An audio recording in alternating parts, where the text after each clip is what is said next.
남북국 시대 신라의 도성제. 남북국 시대, 흔히 말하는 과거의 통일신라 시대로 불렀던 이 통일신라의 절정기에 도성의 구획에 변화가 발생하는 내용을 설명할 수 있어야겠습니다. 신라에는 소경이라는 시스템이 존재했습니다. 신라에 5소경 제도가 존재한 이유, 그리고 그 양상을 파악할 수 있어야겠습니다.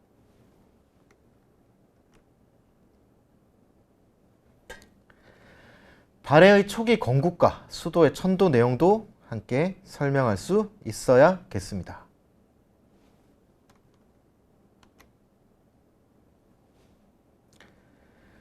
해동성국 발해의 가장 정연한 수도인 상경성의 구조와 그 특징을 파악할 수 있어야겠습니다.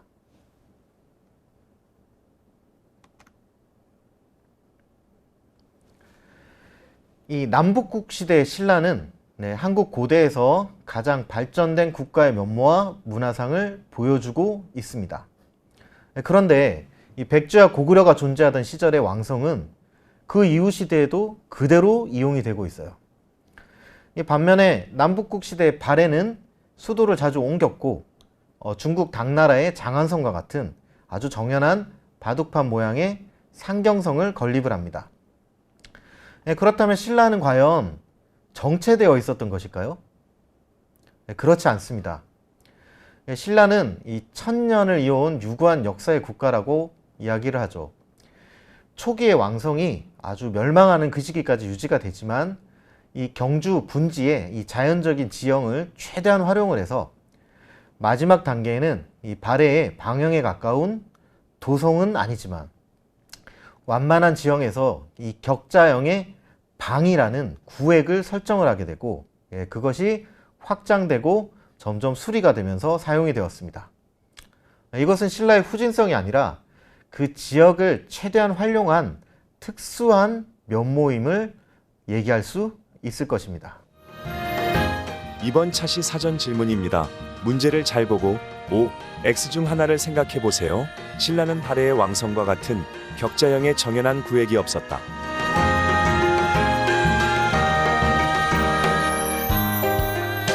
정답은 X입니다. 황룡사와 월지가 정비된 이후 주변은 방으로 구획된 도성의 정비가 있었습니다. 두 번째 질문입니다. 신라의 수도를 보완하는 기능을 가진 별도의 이름은 무엇일까요?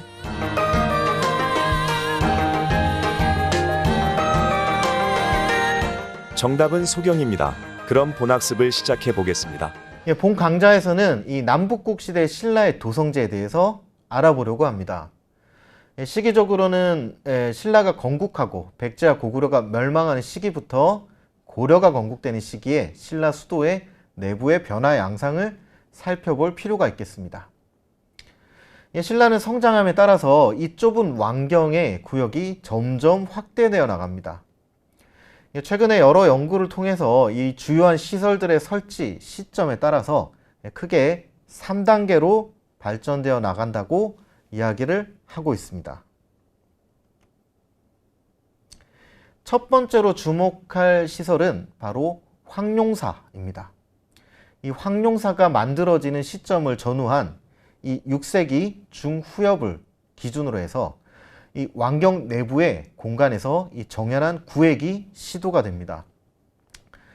황룡사가 건립되는 이 시기부터 이 신라의 왕경에 이 바둑판 모양의 격자형 구획이 진행이 되죠.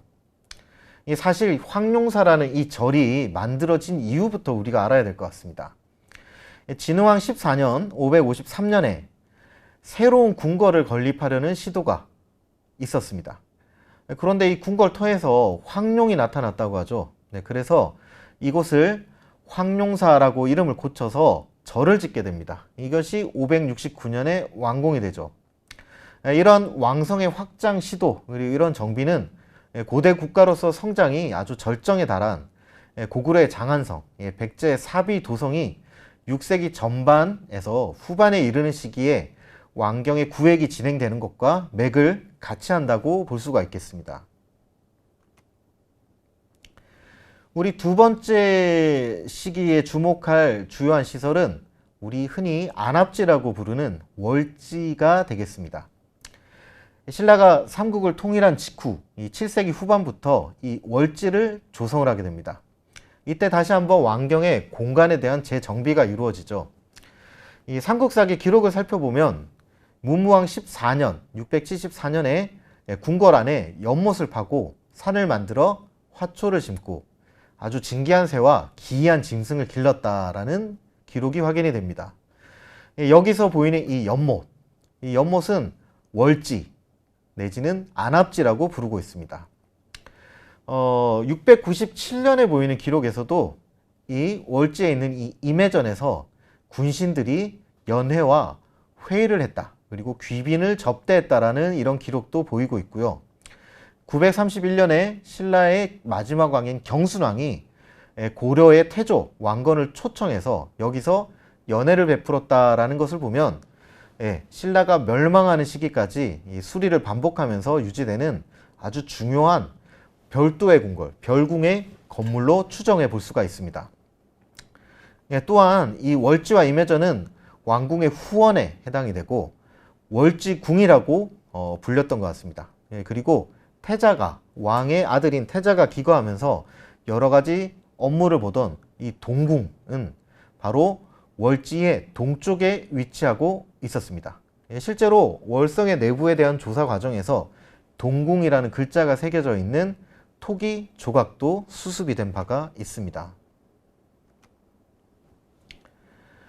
한편 삼국 유사를 살펴보면 이 동궁과 함께 살펴볼 수 있는 이 북궁이라는 이름도 언급이 되고 있습니다.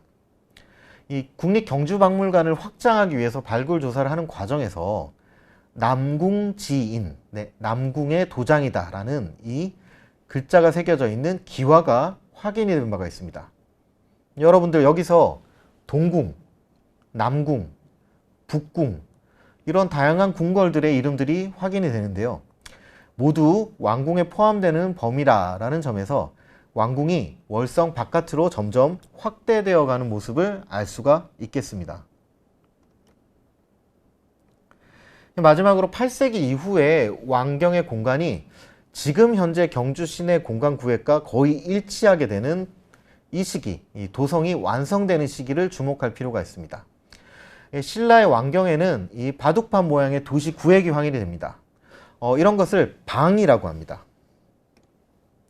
네. 그래서 황룡사지 동남쪽에서 이렇게 이제 구획을 긋다 보니까 이제 S1, E1이라는 방으로 명명된 한 방 통째로 한 구획을 조사한 바가 있었습니다.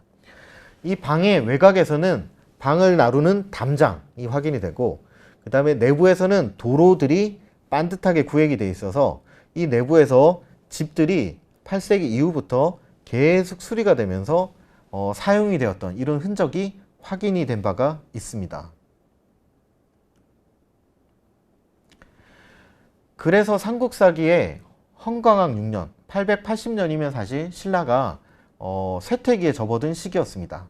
이때 이 도성의 모습을 묘사한 표현이 있습니다. 이 기록을 보면은 도성에 민가들이 즐비하고 노래와 음악 소리가 그치지 않았다. 당시에 민가에서는 기와집을 만들어 초가 건물이 없었다라는 이런 기록도 확인이 됩니다. 물론 이 기와 건물은 아주 권위 있는 건물에서만 사용이 됐습니다. 보통 궁궐, 사원, 관청, 그 다음에 성곽과 같은 국가에서 직접 관리하는 이런 시설에만 만들어졌기 때문에 일반 민가들까지 기와집이 사용되었는지는 다소 의문스러운 점이 있긴 합니다.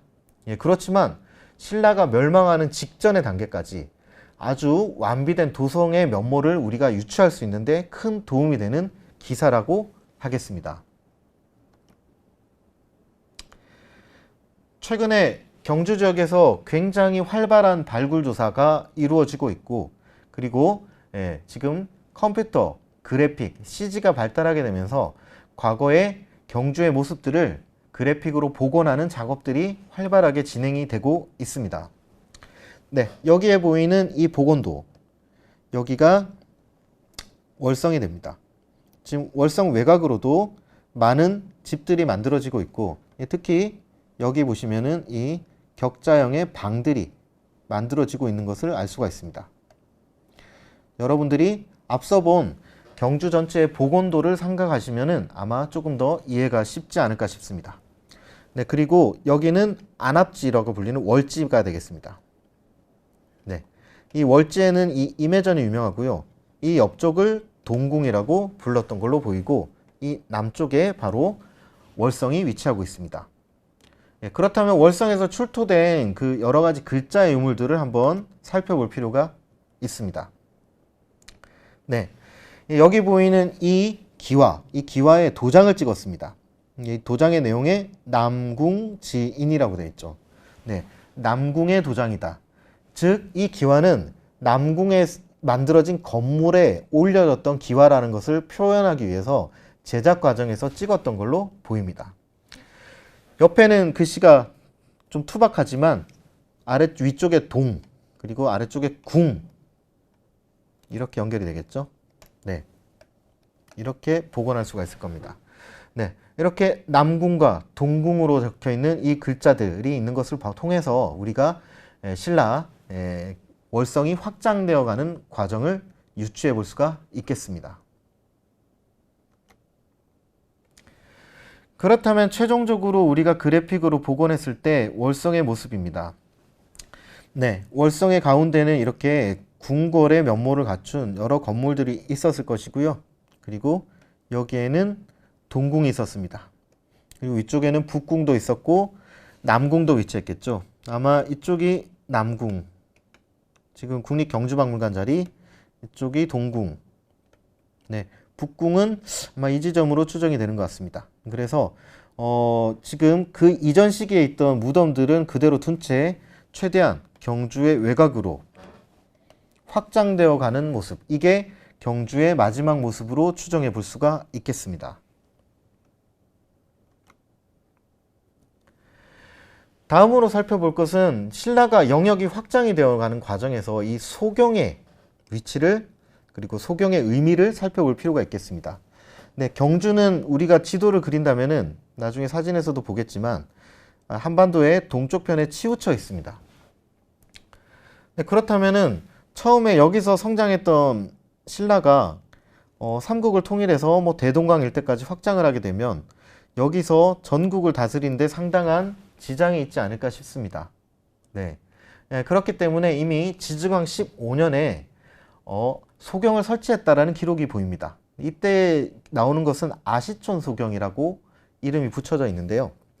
514년 무렵이면 신라가 사실 전체를 지방제로 편제하기가 조금 이른 시기이기 때문에 실제로 존재했는지에 대한 의문이 나오기도 했습니다.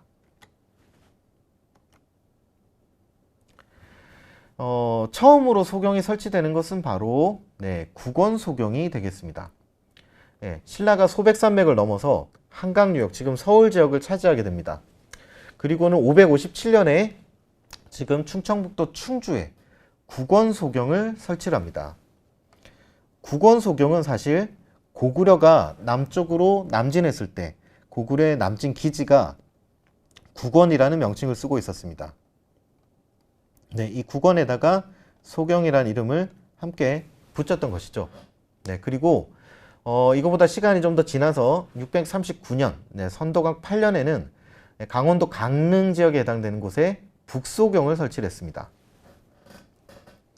그리고 최종적으로 남북국 시대에 접어들어서는 전국을 9개의 주와 5개의 소경으로 구획을 하게 됩니다.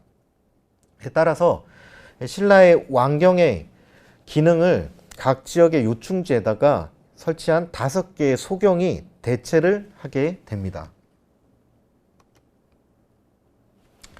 네, 이후에 국원경은 한반도의 중앙에 있다라고 해서 중원경, 그리고 북소경은 북원경, 그리고 전라북도 남원에 위치한 곳은 남원경, 그 다음에 충청북도 청주는 서원경, 그리고 김해, 경상남도 김해는 금강경이 설치가 됩니다. 소경을 설치하고 신라는 왕경의 사람들을 옮겨서 다스리게 하고 왕정의 행정적인 기능들을 담당하게 하였습니다. 네, 이러한 소경의 존재는 바로 이 왕경의 지리적인 약점을 보완하는 조금 더 유연한 시스템이었고요. 고려시대 때도 개성이 수도가 편제되어 있었기 때문에 평양의 서경, 서울의 남경, 그리고 지금 경주, 신라의 수도였던 경주에는 동경을 설치하는 것과 무관하지 않다라는 점에서 역사적인 의미가 있다라고 보여집니다. 네, 신라의 오경의 위치와 그리고 구공경에 있는 신라 귀족들의 무덤의 사진입니다. 이상의 내용을 정리를 하면 신라의 왕성인 월성은 협소한 공간 문제를 극복하기 위해서 점점 외부로 확장되어 나갔다는 특징을 가집니다. 그리고 황룡사가 창건되는 6세기 중후엽, 그리고 월지가 정비되는 7세기 후반, 마지막으로 8세기 이후를 통해서 신라의 경주는 왕경으로서 완벽한 구획의 시스템을 갖추게 되었습니다. 한편 신라는 이렇게 편제된 왕경의 지리적인 문제점들을 보완하기 위해서 이렇게 5개의 소경을 설치를 합니다. 이 5소경의 설치는 특수한 행정구역이었지만 수도의 기능을 보완하는 시스템이라는 측면에서 일종의 별도의 기능을 수행했다라고 이해할 수가 있겠습니다.